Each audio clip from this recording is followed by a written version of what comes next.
band near small. Ye juma de ye die the last band papa bi ene ye live band nso no. Ye want to anyum to form no nyum to panyum bia wa Ghana ha bia no. Wanom enyum to abrafo nyam kura ya to bi. Ohu. Ye besere ye wa quality sound ene ye sound so professional instrumentalist ye ban ye bodwumadie na. Wani baje pa ye mfide nso papa ni bia quality instrument bra fra yen. Ne mesom sompa. Wo pe achi akwan ye watema community 22 ba roso inside honom ene ebutu. Ya homa ne 0242 965 391 0242 965 391 and 0541 149 741. Sanso na wie ye kanfo Lumba nsupa ediamao. Mesrew enso ba ko a abo my Ghana mu a Ghana for emfa ni agro ye fen Lumba nsupa. Etidwumade bia wudi abehia nso mesrew fa beda yen. Ne ento ye boas ne fesu papa emfa nsu papa ne din ne honam esedenom. Enso no guma hodo mienu. Ye wo shatet one anase kwasi boni beka ne se pia water ana ye san so wo jese ne bottle one papa kete kwasi ye do wura entupa do atu a frempenfo ahomatrofo iso eye 0549 889 685 0549 889 685 ana 0549 436 616 dan so man mpotem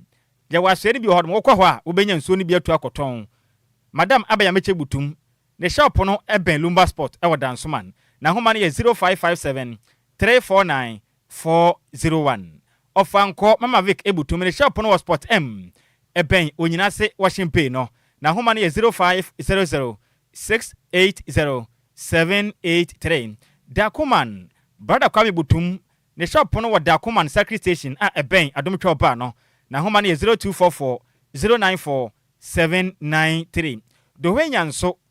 Madam edit kwesi butum ne shop no any Central University no ene di ehwe ne mu na homa ne 0246 601 004 pokuase utumase na nasa kira butum ne shop no e was certified water depot a ben government school no na homa ne 0592 317 481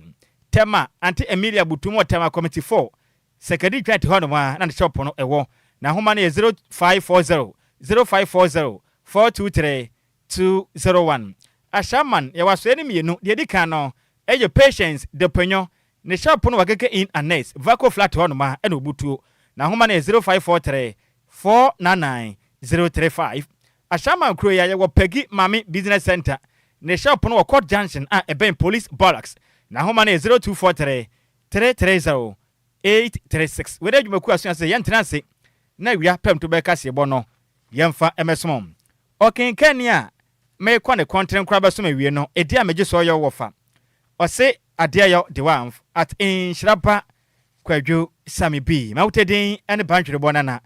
otafrija me da me home pa me de kase bono ekire mankasa ebesomo nansa na no me wofa ase rose gold usidi ye kase bono eye de ba dia wadama eba na nsempatie amamu nsem dia kase bode ye hinta nyina aha ne pa hontama DLFM 106.9 kase bono nie aha ne nyina yetie DL News.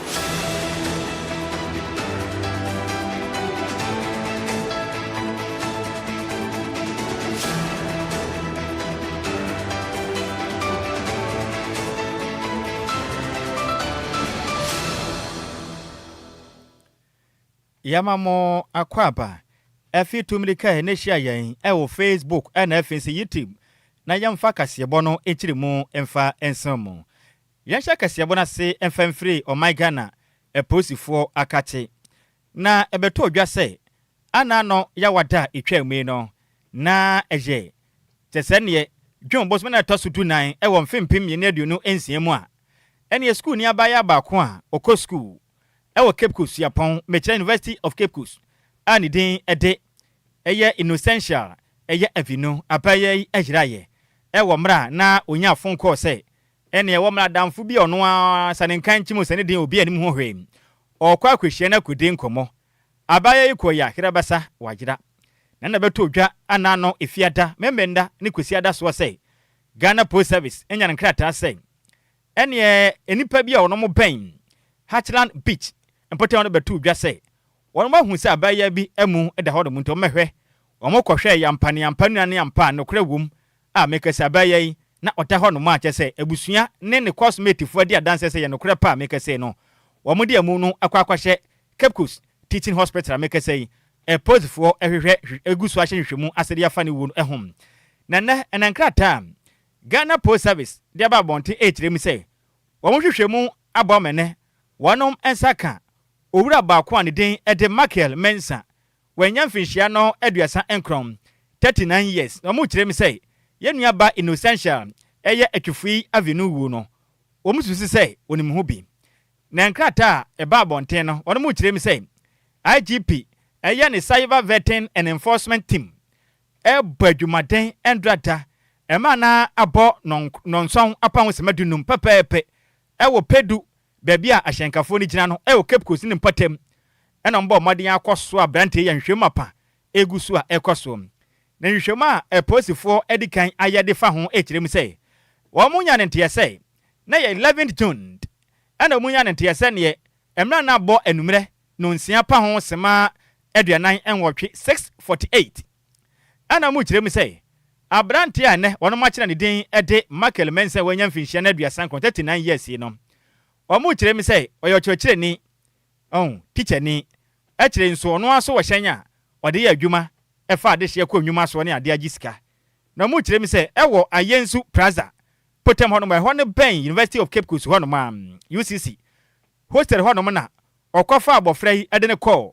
Heartland Beach hono ono ade ne call ye na ade ne call ye no wono ma hu ni biew ena no achi na abofra yi yante ne nka bie we yete ye sei abofra ne dindi Innocentially wa free mum na potifo kirem sei eye driver yi on the fan ne call Heartland Beach ho into amwa na hwem mapa enkoso emfanfra abofra oye school ni awawei ewuo no ehum na meka sei enam sam we mu nte no potifo ahya sem hwem mapa egusu kwaso ewo University of Cape Coast school num ena evento chekire ni a onu kura yanso ye hyenke na o machine ensem ehum na meka sei nsentwerefo ne adusuafo mo University of Cape Coast atwetwen komo ya bisa wono mo sei asema beto dwa sei mu school ni ba ko afiri mo no mote na te sei na mo ankasa te school fo mo fra no eba ne sa emfa ehum fama mo so anam akyerɛkyerɛ school fo ni bia ka sei kyerem sei wa mote asem no omo ho adwire mpapa na mo susu anna ho anna ndwen ho dasa sei mo beto wonom na mo mbɛsrɛ school fo mo fra na dikan omo nua ba Innocential fumso pa na waye efise wo no obi di nkomo keke wo ga ba fonten so wonnim no da osihia no na wa free hostel akọ emene waje won kwa de free wonsem wanya de enti omutu adusuafo ni nyinafo free na ekọ aba fonten so agudie ebe ya mo hwe ni ye pa ena hia me ha na wasane TNT besra na ne ade a wudi agura won kwa na doto ato prenti emaya ne hwe ni ye no munya sa na mutuo no ebi nso aka se kirem se de aduo ndie wamo besra se posifo gusu badwuma de mo de master papa na nso ahoma mo nsem na nkoso anyere emfama student omo ko school ewo Cape Coast suapon no mafiri se de yakoro ma homba mo nsem te se de wonu musuru pa. For her being a student, at least there are some things she shouldn't have given open doors to. Like in the first place, for her case, the guy that said he went to meet, she didn't know him, but because she felt like it's online thing, so she felt like going out with him in the first place. So to me, it wasn't the best decision to take. To me, there should be improvement on the security. It's a very sad incident, it's really worries, and we all don't know the cause of it, and we are all hoping we get to know the cause of it. But all I want to say is, we as students, we have to just protect ourselves wherever we go. We ought to let our friends or roommates know where we are going. And I will plead with our school authorities to also make some schedules and give us a proper, conducive environment to protect us well, so that whenever we go out, we will be safe and we will come back. The police must also play a vital role. And first of all, I would like to congratulate them. They are doing a great work. But we also need some little improvement in it, so they will have to enforce their security systems and also help to protect us, because it's a very sad news to hear when we hear something about this. Say ye yana kra say ensem bi say ekoswa na ehu ena yemhihye ena bedwiri yenso ene a wuti ye school fu a wonom ewo Cape Coast yapon mu ana wote wonom arahosemi yantoa kasebon so ne nkoso anyire mu ewo posifo ene ye na school emofra ensensemum na meka say enkra ta tententen e de afri aso ahwe o man Ghana adusua so akache aba montene mekire Ghana Education Service GS kire mu a o kire ni ba kwa wo kire de wo Bole Senior High School num wo Savannah mantem ni mu no ne dwumadi a wo de so kire ni no onfa ne dwumadi no emfen to nchen kakra efiri se wono manya nte so ama ne ho kwan ma school ni abaya ba kwa okọ Bole Senior High School no aba mọde afekyere ne to awia kete ama no dog hyehyehye ma nani hu hantwo fifiri pa enya de wa into chekere ne atumi ama ho kwan na woni abofra okọ Senior High School ene na keka ma wate ase nti school ho no ma wo nya fie mpo school ho a fa wo ne fa hyehye no ema na koso saade a na ndwumadi a wodi se o chekere ni no emra e beta de kire ho my Ghana mu no wabuso enti ontena fie kakra na nkrata ne John Boss men da taso dunsia e won fempim ye na aduonu nsia mu a asahwe o manga na homasua so de ba bontene ekire mi sei woni manya ne nte pa video no manya bia hwe na saa abonsam blue frame no in fact o hwehwe wuyi wani nso a enyi eyade bia ne hwe den pa na mu kire mi saa homete sei o kire ni pa tumi anya adaje na abofra owo Bole Senior High School num no kire ni atumi anya adaje pa wie kete mpo awekura anya anadwo na wa ma ho kwa abofra yi atumi ma dogi awia kete sa na wotara abofra to ho pa sabe kraman ya onna danfo kraman ba edi mpamagro na school mpanifo nkatam de ba bonten no opanipon na hwe o my Ghana asa hwe o my Ghana enhumasua eso nkita hudie so mekire head edi ma public relations affairs edi ma GS Mr Daniel Fenyi ekirem say ahomate pa sabe o ma yatimu no kire na wakwaje ntete na yama wunyansa amapa sa ma na nhyehyeye ene adusua mara ma ho kwan sei o kire ni wotete abofana mandache pa na dache bia no abofan ni nyina wanya susan so pa na abobra pa wo manyim na wo kire ni watumanya daje aka abofra kuntun honom fa no awia kete wo school mu de a o my Ghana ene nhyehyeye a ebeta enhomasua ho wo manimu no ene ne nkwane sakra na mu kyemse baye betumi aboa na hwem mapa akwaso o kire ni ne nsem hu nti no nudwumadie se wo kire de wo Bole Senior High School no mu no won fanto fom sesei no ntrenchen yansana hwem mapa enko so e wo ne nsem nim na so hwe o manga na homasua so kirem se de ase na ya entombo afu pa na mo de yaw ene panadie e de ma abofra no ene na wofo ana afen so o manga na aso hwe o manga na homasua so nyina e kirem se asem mu de hu yaw pisa akoba ne sa na o mekọ so ahwe e ma so hwe o manga na homasua so ahwe hu se ye mofra ene a kire mo o manga na schools ahodo mu no hyehye ahodo a e beta enhomasua ho no mbedu so pepepe se be ya obi enfam na nhye ne nsem enya de wope na oni school ni abofra enkwada e wo mra wo manga na mra echi se o mekọ so aboy ye mofra no ho pan na o ma hwe e ma udusua ho sensem akonkan e wo manga na homasua mu kirem se wo mekọ so hwe ma pan fe kwa akosi ase na o ma hunu de nti ekoba asa no cheche ni nso mra ne abofra ni nyina e de wonom ato wonom level weni nkrata e free Ghana Education Service akache eba ewiai yade mu nkiremu esomo yemfree a school for sensemu na yemfa yeni emfa nkire achem esunafo basic school num nansa na ebekọ achem esunafo no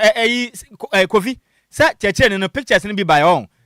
nti wo ba Facebook no so a mesra ya na wabehwate nice guy pa o tumi say nice man ne ho afa pa we say the 55 kakra wa jawa na bodwese ho na bodwese wi no oni abodwese me se medie na bodwese ni so nti se medie no o ye nice guy pa ena Bole SHS watumi aka abofra na to ho no na wa bone dogi awia kete wo school num mfifira me se omo kire me teacher ni ni abofra no na nya de wa o nya gura o che say picture na wo ho no mo no wo ba Facebook ni YouTube ni abehu de amekan ba bia ye de emoji sa se obi su to ho no mo no ono wa ka abofra na kuntu ho no mo a otare na to de se be krama no nya de wa kura wa prepare kire ma abofra na awia kete wo school num na we no ye beka ho asemre sim because ye mofra ne tekirefo ntem de dada na nsesa ye ahomte the teacher ni na kubu atopa enya fine school e ma meka say mra e na beto na level na yanto akase bon so mawura mo ewo achem esunafo na basic school ba ko honom na meka sei awofo ane kurodua no mu empanimfo na akyerɛkyerɛfo nyina esu ɔmo kyerɛ me kyɛ akyem asunafo ɛno no wɔ etiwa west mensenim ɛwɔ piemanta mu no kyɛsɛ school ba ko yɛ basic school ɛwɔ kurodua no mu no sɛdeɛ dan na agye no kyɛsɛ akɔyɛ wo afidie ɛde ama akyerɛkyerɛfo awofo ana afi school fo mofra no na ade kye yaka sɛ kyerɛm sɛ wo hwɛ school pa na tebia kɔmu sɛdeɛ chance dan yɛ gudan no so ayɛ tantantan sɛ atete kura basa na wɛsɛ de dan na yɛ sese na kyɛsɛ Muhammad sua enkonkan na sese mpo no de mofra no enkwakura to asanim na ma ade kye gyemrɛ ɛne nsantwerɛfo kasa na mu kyerɛm sɛ sese no wo hwɛ sɛ de dan no ɛho akrake pa wɔ na agye no kyɛsɛ na kura nya bebu atu agu baabi kura kyɛsɛ nsase dan bi atete a sɛ mofra no kura hwɛ amframa bɔ pɛ ebi betumi awɔ yɛ betwi amofra no bi ɛwɔ de sua dan mu na mu kyerɛm sɛ ne wokɔ classroom hɔ no mu a sɛ de agye no edu baabi a ensuo muna pɛ ɛna yɛ wadwum bosum nti no ensuo totɔ nti aba ne za ne ensuo muna na ɔmapɔn ɛne ensuo ne hyɛ ase anɔpa no watwumpo a yapɔn school obi ankɔ fie ɛhyɛ ase anɔpa no no a yapɔn visa ensuo no to a ɛba school hɔ nom kyɛ sɛ school da no nwunu te sɛ sɛbe adeɛ bi sɔne akora yɛ nti ama kyekye ade sua ho sɛnsɛm no akɔyɛ nsɛm pii na emperifo kyerɛm sɛ school yi emperifo te school wei esi dan no ɛwɔ mfempem dunwɔtwe na aduɔwɔtwe baako 1881 ɛna ɔmaga na mpanifo si school yi ɛwɔ sunafo akyema sunafo ɛwɔ tiwa west mensenim na mu kyerɛm sɛ school yɛ nya mfinhyia bɛyɛ ɔha na aduanan num 45 years na school yɛ nya bɛpem saa mena ɛdan sɛ de yɛte no obi ansesa ho hwee na de kyerɛ ka sɛ kyerɛm sɛ aka ne na school yi etumi fa nipa baboro bɛyɛ apem adusuafo bɛyɛ apem 1000 na ɛfa nanso ɛnɛ ɛmɔfra aka no enu ɔha aduonum enu 150 mpo kyɛsɛ obi ayi ne bɛfiri ɔnom ɛde ɔmo akɔ kyikyirikyiri fi sɛ school ne sɛ de ayɛ no akɔyɛ wafidie na ɔmo kyerɛm sɛ yi mpo no mpanifo pine school atete wɔnom a ebi ɛyɛ aka ne mahyɛ badwane de ma de hyia wɔnom akyem abuakwa delete JB dankwa ɛhɔ no kɔ school ne ɔman Ghana mpanifo pii na tete na nintini kɔ school nanso ɛnɛ Ghana mpanifo atwe wɔnom de akyerɛ wɔn nti sɛ de ayɛ no school no akɔyɛ wafidie mpanifo mmra ɔmabuda no ntungu si fofo ante saa wɔnom kwa ɛda sanim da ɔmbebu dan no na yenya baabi antina nti yɛde yɛ ba class ya sei na sɛ wɔhwɛ ha ne ma kora ɛnema na yɛbu de sisa firi mu nyinaa yɛde ne nyinaa begu class ya sei enti space kora akwara ne tena akwa hɔ yɛ ketewa bi na ensuo ne tɔ kora ɛba class ha ɛma ne bu pa so akyɛ nkwara ne kora yɛ nyinaa yɛ boa ho kɔtena baabi din yɛ books yɛ bibia sɛ wɔsɛ books ko cupboard mu a ensuo ne kɔ hɔ sɛ gu table no so ensuo ne kɔ hɔ ɛna ne ma egu wɔ sɛ da doa ne ma kora nkwara kora tumi tena ne bi kora pa hɔ nti we de yɛ bɛsrɛ enimani ya omumra no meboa no munya baabi papa no ntia man kwala bebre agya school kudan achi pa more than 100 years 1881 na msi sa dan achi at the likes of JB dan kwamoni agiri na eba school wa say na ohwe say na school na serve almost all the communities na e wa say no dan so no ohwe the state of this school na kakra school no deteriorate na deteriorate touches no very dilapidated that say it's not fit for purpose I didn't America sa wa call around no senior dynasty school na population getting to 1000 and the population ended 115 po then amanabasa because of say school structure near the enye July mu na ye say ebobeya no do ekwa na esoni start boy ya na obia dwane ya school ni o ocheche ni o obia dwane for the life ene NGOs omo ka bia ba mu of my Ghana omo meboa na school yi enya babia say gina ese nkola bebrebe wa hai bebrebe je school omo kika class bebrebe abobom ya sefem on ya de enema bi play politics e okromu a enye fe asaka doctor aye friend lawyer no ye so ko be because of NDC ni ntino omo ma na anye cement odi ba ye kwa masa cement no mo sa cement ni ma school for project ba oja ondo jamae ona bo abla kokko be so be start ye futin we no oja hokko efie ayi ni o ye to abawie omo so ya biem nkola nya ba bi ntira akọ ye so ko be to so be wie se doctor kra no ya ka be wa wie ade no ye kuro no sa enye fe sabe ni nyina ni yem ni ye hwe aha aye school a eshatie enye na je bi da nkwa mu nyina according to ye na ha no ba school nanso ene aye nsem pi school da na akoye owu afidi e de ma de hia wanom ewo achem esunafo wei eye akyerɛkyerɛfo abatan a wanom ewo achem esunafo wanom akosem ena wiei ye de asumwei yento akasiebo no so ne ye monwura o my Ghana ye prison service ensense mu na meka say elder abon homoden a wono bu adwumaden say advantage church abon homoden a akwaya do ye kese pa e de ma o my Ghana de hye a wono da na duafie na elder ahonwade a waye no ene kyesane mo pa watuo ni yade kon kan pam advantage church victory temple eno no wo macro branch na elder Roxen kwabena enyemedu obon homoden pa e de adesre de ato o my Ghana banim say wukọ na duafia hodo a kyese nipa da hono na doso eda ne susu a e nipa edam no imate fo no emfifre free wono no yade a in fact atete too much ntaban momode antetre na duafiem na ma de hia sabe omoda afiase no wono ho ha wono kakrakra na wo kirema sese wukọ na duafia hodo bebre na wo man Ghana mu a atete yo a motepa mena so se ban etume bua na odwene nipa hodo mde na duafie ho firi se so bi kwada na duafie du ba bi a eye hyebre ena mana kobasa obi ho no ma na kyese na asem a wahunu kan ye ntra ebi ho no ma wanyamfo musuo bia o obi kura tumi twa nkontompo pamatade a ene ne nsa de hye no na akwafa asamaba red na akoto na duafie o kirema sesei enipa dodo anso kura no obekọ afiase no no mo gwa akotum o modi teni wonom na anso o ma asem kura no o mu niye asem a ese o modi kokoto no Kobra sa adwament nko a eba ne sana sabi nimpa bia wo masem akọ asemdi bia esen ko man Ghana mpanifo hwe hu ne sei enipa ne yadi nasem ne yeboa no atan se wo we no kra osimesi onko da mfie mienu afi baako ne yehu bia na asem no ba akoto no yanya ne sa obetuma da fia sesa mfie bebre bedi na asem bewie ne ese asem no kra no onifo odibem na da se bewie mpatasika nko na nipa no amana kwa sentence keke yamane sentence keke semfa so obi amaso eba ne sa ne etete nipa bi efa hodie so emna waje me no sentrefo kasa ewo amanfrem camp prisons ena elder Roxen kwabena anyemadu ekirem sei emna so sei bebo ye homoden na wo matumi atretre afiasim na sa be nipa omkoda afiasim be omo ho behen ha wodom kakra o kirem bi koda afiase a na onya ade a kyese onipa no ye yi ne totwene se onya nipa bio obi abetumi akosa ate bia no nyina ye moa na de chomde ne duafie nso omo ho ha wodom o kirem asesei obesra o my Ghana pa mutietie nipa ni bifa hodie su pa asemba kota kwabra nipa ni dafiase na mfie pi asemba akwen kan wie na nipa no ho akwakere no eba ne se enye kura na mbo moden koya do ya pi edemade hwe mo da ne duafie ne ma mode kwaye ne biye bags of rice ene emo bag be dodo na mo de kopapa bi mo papa de koye omo san de yanwa isamina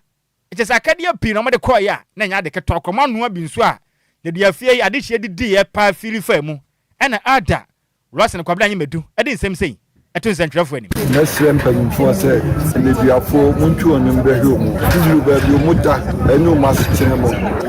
tore bi oho a ba bi omuda no ahokere ohoyi enti mesre oman panyimfo se ada no musisi bi nka ho se de be ya ne duafo so omoye nipa te se ya na obia ampa ebonso obekọ ne duafo asane krabia ewo ho enti obi ko anya nkyere se nipa ne yenhye na hotie enti we di adesrede ene yeto omampanyiri na apamfo ne nse de biada no montiretire na omo chire omo amamfo mu a ye ba ye gugu se structures ne bia ye week nti nyina no omo hwe na bia anye kama mo awe ho se to obi beda fiase sa yemi nase na ohun ne judgment na odam sa onim bra ye bedi na samayi ekoso ewo mia bebre ye besre empanyfo se ensemi no content said the beya ebeboa ma obi ahu no daachi said the nase me kusi ye na etimi aboa obi so adamu sa ompo no ya obeka na semama no obi o na se na semo nyede na emu anya kamafo ni nyina mu no se omani bam na saafo no muhu mubo obi o so odamache a esi eja no na empo ye pe bibi ma no na wono so de kobo ne bra ni nyina saafo ni nyina ho nti adesrede na ye de to oman na nim se saafo ni nyina eguse koso DLFM 106.9 we be says we be call man yes onya justice idea Enquiries nyina o mo hwe na ntie pa enkoso na ankro bi anya no fa Any a woti ye or your elder edema Advantage Church Victory Temple our micro branch Asante Mantem elder Roxanne Kwabena enyimetu na eno ache no na welfare officer edema Historic Advantage Church Mr. Ricky etu ahene mensa echiremu a Yesu Kristo edeto na asuafo anim se me wokan maitu asempa no etedio nunum nyimadu asanum ekopem eduane nsia me kwada afiase ma mehweme me yare ma mesra me enti okirem se weyi anamompa asafo nafa ede ato omonso na omu gina animu ede ama Jesus Christ masem okaye no na wo moden akwacha na asempa ne de akomya ma nyina nanso kom de obi asem na aduane die ebi tete emfa ye ho nhya ne mpaboa mu hu bro no so bra ne papa pani nyina ye mo ni pa na sabe sa tebia no ne ho ne senti ne asafo edin da ono so ye Historic Advantage Church etu sa na mo kese etesa eboa na Ghana de hye de neduafie nso ho wonom o kiremanya we ne dikan ni eza we kura ye mere toso mienu no mbekọ so aye aboa tretre mu akomyamya pi nipom da neduafie ne Ghana de hye mu hiamwa na obi ho hanhan o kirem se sa na mo tuyi nya wonom nko a Ghana de hye pi na keka mo nsase de boa wonom asoro no so ebo no homaden eye bi ka ho ne eso ani to mbesere Ghana ni obi na family yamo adehom de no afie se wo mo so sabe wo ye my Ghana adehye na srem panyimfo se ne duafo muntwu onim behwe mu diru ba bi mu da enu masitene mo tore bi eni ya pen nya enu ante ye boye homoden se yense beka eda etu ahene ne de no afibia ye boaboa ye ho asoro de ye mabi no eni fo mu fi akwa ni mu ye boa wo mo ye de sika che wo mo mo yare ye hwe wo mu nyina nti afibia ye ya dwen se ya boaboa ye ho ache this time around ye pia bonten ti na so nyame ani se ne aha ene sese ye ba na ye nua no da ne bi afie ye ne mu bedidi na bibi kakra wo ye nsem no so ye de ebe che wo nti aseda ne ye de be ma asoro ma nyina ene omo abonten so fo bebre boaye chi se e ka se bugodi a mre no be wa nyame ne de ehira wo mu nyina se omo boaye ne ade fefe ene ade kese a ye hu a etini abaso e o ma funtina aboaye a etini ayo wo yan hihye ye nyame ya aduma zimba ano so se ya mahakura ye betwa ye ni ade ahwe ba bi fufuro san se Yesu ade ahye ye mu se me da fiase wo be hwe me nti ye gina Yesu anem na botaya a ode ahye ye nsa no yakono soma no ama nti se emre ba mu a nyame ya aduma December se ya mahampa ye san de ni akire ba bi fufuro na omo so ya fa koboa omo se eni a woti ye ono ene wo ye welfare officer edema Historic Advantage Church Mr. Ricky etu ahene mensa ena wote nini yantu akasebo no so na yamfe ya nimfa nkyire mo my Ghana ya sentiment na make say District Chief Executive Officer edema Efija Kwabere South mensenim awa sentiment mu onyemnyamfo Madam Pierre Patricia Ankra ade kokobo ade abo my Ghana abatan ene ahwefo ene achechefo nyina sei obi anya na fam de ne yemwa na yemofra no yamfo oman Ghana mamre ene yabakwasam tete wono pa efiri se ne mpeni sei se wura fi ukrom hina benya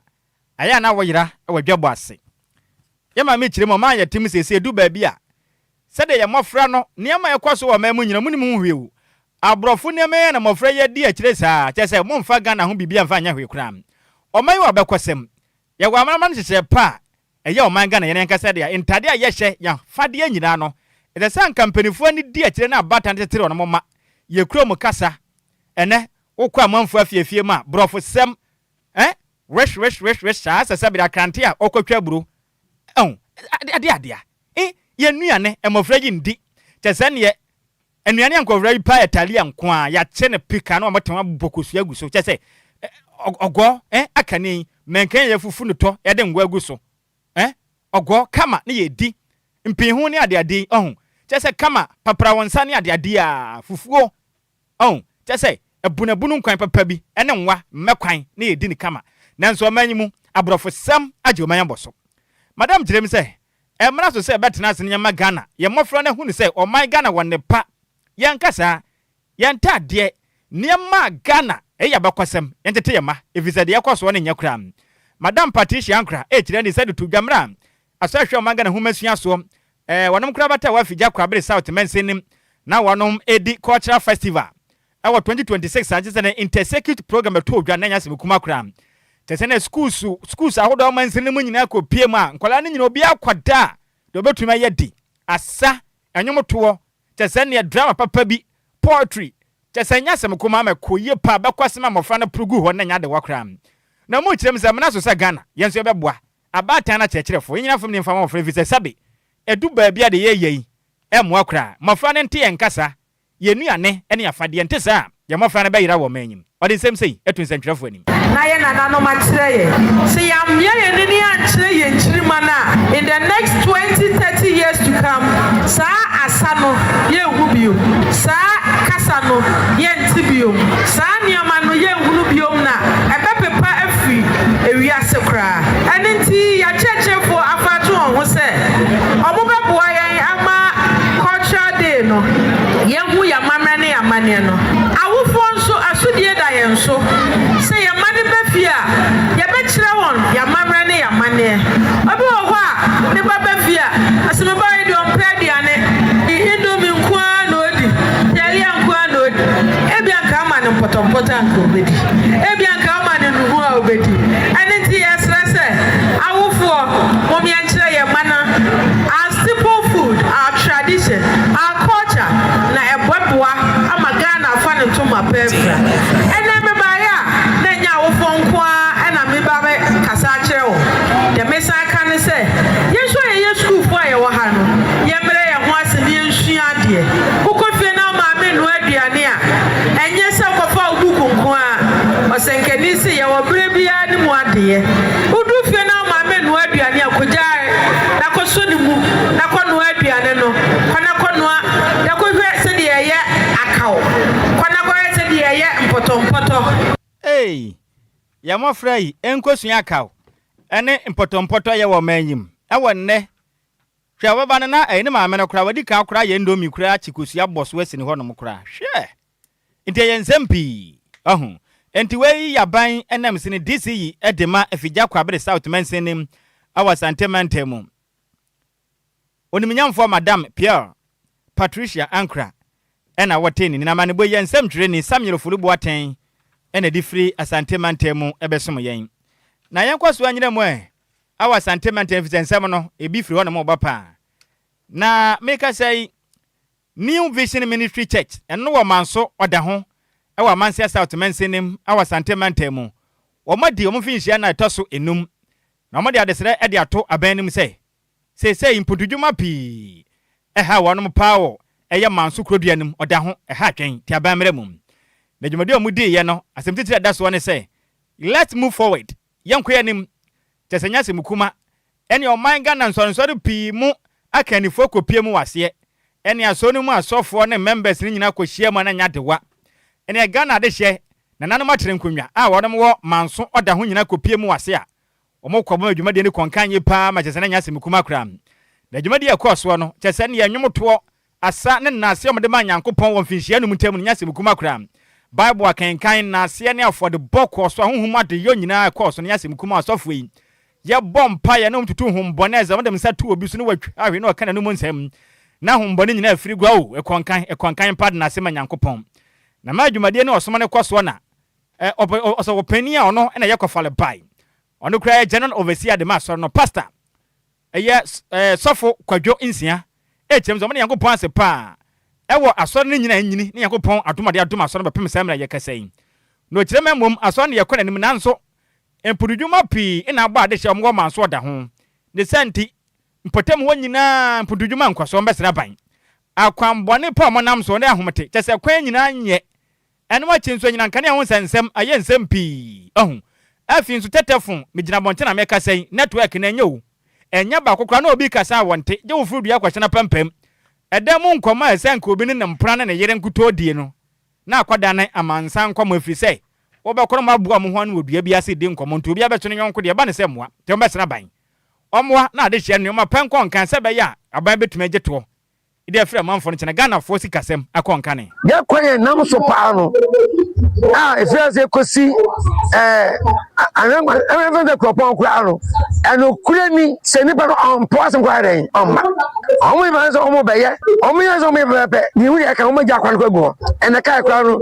ene da kwa no me bon pa se nso to bi kwa ka mo juma bo me hu kwa ka mo fa mo ba ya me na nso so den anto enza on de kure ni high pass kwa ene network problem network ni kwa so on za me no ka kwa me bre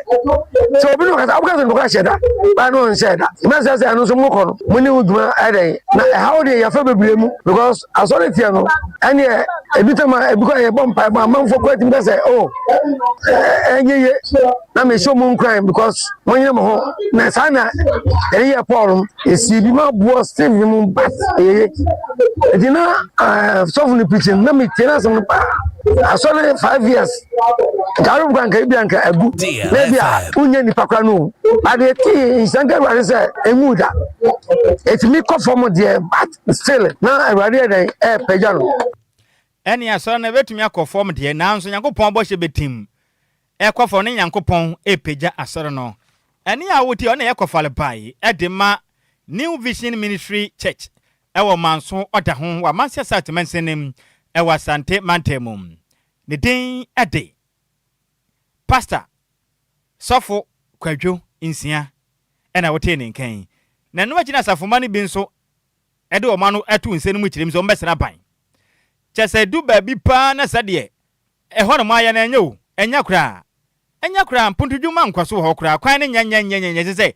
wo pe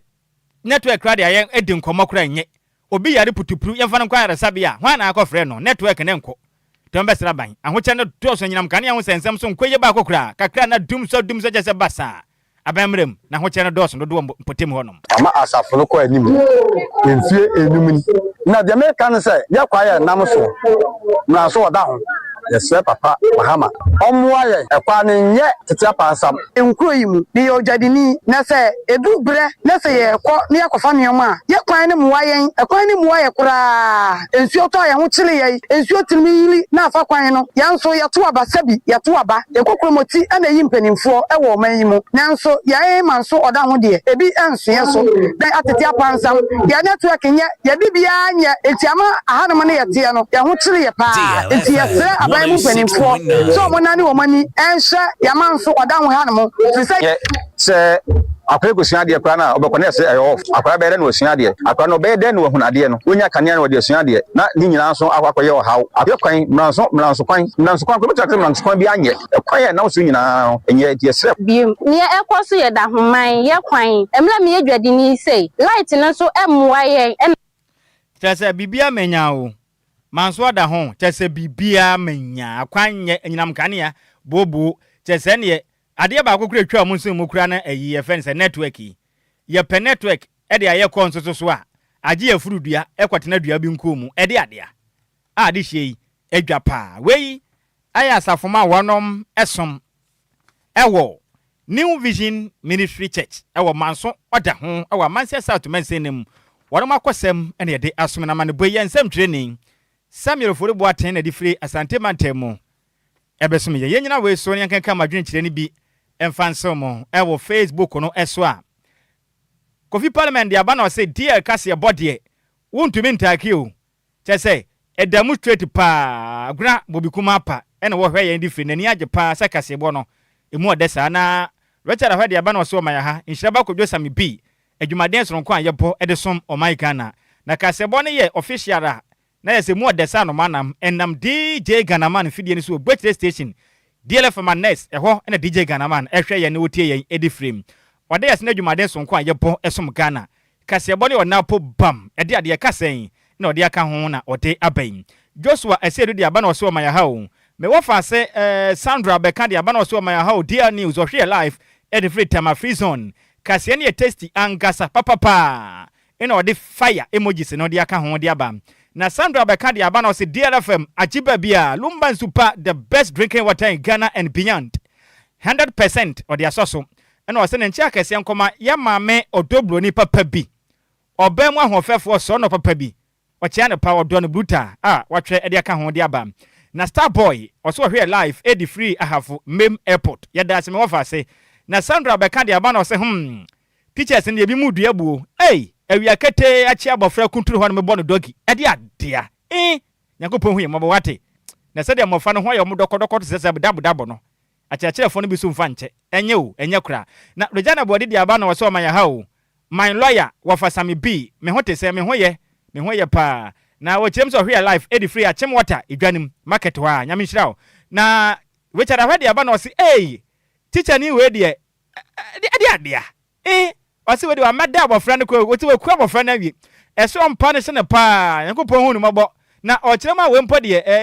nipa na okun school ni aba ya Nyankopɔn mmɔden na omwa na omnche na we de ngama chene kura ngomu nkunu ntontwene kura onse nipa onye nipa apa ye na yinkunu sa University of Ghana school ni aba ya no ye chi nipa okun na yinkunu ntontwene enye Regina body de aba na o Nyankopɔn fa innocentia kra emfansie yi na me wofa ase comfort mati de aba o se o maya ha o Sammy B me da se me wofa ase wo ho te sen o se in fact awrehu wasra pa sa ban momode bibi mfanfa ho na school mu sensem na de du ba bi ha adwen on fixe na ha adwen pa na mo fa no tumi feeling fam na master plan junior kentampo de aba na wo se fantastic news by all standards o se wode ya se na yankwaso amadwumaden so mo my Ghana na o kirem se na aba na be sori bi MPP be back on be ba stronger mate inshallah yo ene ye masema na wo se nche akase yankoma Honorable Ibrahim Kevin Drusu anase Odrusu said they were trans na mekan yo enti wo se ne din ye Kevin Odrusu incoming MPP chairman at the Matama West mate na dola yaje waje de aba na so ma ya ha o keep it up Sammy B ne adwumaden a wo bo esum DLFM kasebo ne mu de pa Asante Emmanuel de aba na so hwe live na kasebo ne mu de sa no ma na free Accra Medical Center was Sammy B in fact mu ye adwumaden de so ma Ghana papa na in fact enipa ne bi wadu mu so de mo ye devil pa o devil pa ade adea o say nipa sabi o ye bonsampe na wo hunu mo pa ye de so ma Ghana me da se me wo fa se Emmanuel Asante ya me hira o na dola ya jawadi aba na wo say solofufui ene ode aba na wo say dear news ne de in fact no size papa no me da se me wo fa se dola ya jawaje me sra o aya mo de ba message no monta pono ba ko mfa mbom tenten ba ko na menkan mo chitegichem sa na ye mo wo fa mani so nwonran e ba ne sa na aye nwonran nti munya no once na me monitor na se kire din ne yakọ anim wodin bebre ba sa na ye mani so nwonran na bibi kaswa de aba o se wo hwe life edi free kaswa ne mpatam in fact oda yasna adwumaden ayebo ede som mo sanso na deleka yete so wo hwe life edi free kofoludu yankura kan e wa pie mantem oda yasna adwumaden ayebo na wiai ede som o my Ghana ade sheka se bone ye de si ansa be kono kofi bua me na woda ba ko me monitor na adwa amle no medi atra so dada na afiba de aba manka ho asem a obetuma report me ya plan se menti no senior man e den ese me ka ho asem ti sa menya asem enti international DJ afiba e kiremu a ene ahofadu a tese wunya ni paketo akra within ede na womi ama eye jimpo tutu SDA church ho na wosom weye akoma mutofe pa na free wa de nyina Kevin kirem so do buta we na akoma mutofe Nyankopɔn ema okwatenten ene yedie ne mpa bɔ ne sɛ Nyankopɔn kɔ so anhyira wo na ontetena wana mutuo nyina ene yeda so no kɔ de bawo enti ahofadu a wudin ade na womi ama jimpo a wo tutu SDA church ni sweetheart na akoma mutofe oso no nyame hyira wo no awoda no wanyana so kokɔ so bakɔ so adɔ wo saa kɔpem sɛ Nyankopɔn beto ne nsa afɛ no mu ye die atasefo asase so ɔno oba bia ka ho kuto na obɛdɔ wo saa atafra wo ho de sɛ bi ayi nkate cake kɔpem sɛ Nyankopɔn beto nsa afɛ so happy birthday nkɔm wo fa sɛ wudin na womi nana ama jimpo awotutu ezi echeche ame shop no awoda no wanyana so nkɔm wo fa sɛ Kevin ɛna wo sɛ ɔdɔ pa na ɔde awoda yi ede ba kasebo ne de semusemufo ne ya Miss Mabel antwene se mu ma yen me wa fa se champion tele kopie mu wo Facebook NF yitima kasebo no nya bi hwe yen DJs gibi echinchim kasefre fuma de sum ya wiai me wa fa se mark yese ema ya mola support okenken na me kɔ no content crowd so ma wie no di amege so eya wo fa Nhyiraba Kwadwo Sammy bi ma hotedin ene bantre bona na otafrija ekome na me de kasebo be so mo ma me nyina mo ene tia adehye Midimafo, Pokwase Maira Accra, Midimafo, Pokwase Maira Accra, Midimafo Heba Clinic Abakra, and you won't hear passengers a Gumikaimi, a Hana Dudwana Aircro. Hey, and this Accra and put them at the moon. And yet the Muampa, the Sadia, a Duchem, Atlantic International University, America Memo, about Dr. Dujanfi Babasu, honorary degree as a professor in biology in herbal medicine. It is said here, I am more. Oh, Mr. Minim wife, your copa war, 1 year, 1 city, need send the 2 months and 8 years. Miss Connection and shut down Koye, na Sakakra. She say what Peggy Mama, what young Bem connection, what about the crowd? About the cry, stroke so dear, what found small. Just say, I did you who any dear Siano. Yari Bia Tatia, ever Dr. Tamdaso and so. Diabetes, hepatitis B, prostate, hypertension, malaria. Yari Bia. Kumasi say, oh, opposite government school. And then Krahanso, Obe PM, or Pokuase, Maira Kwanoso.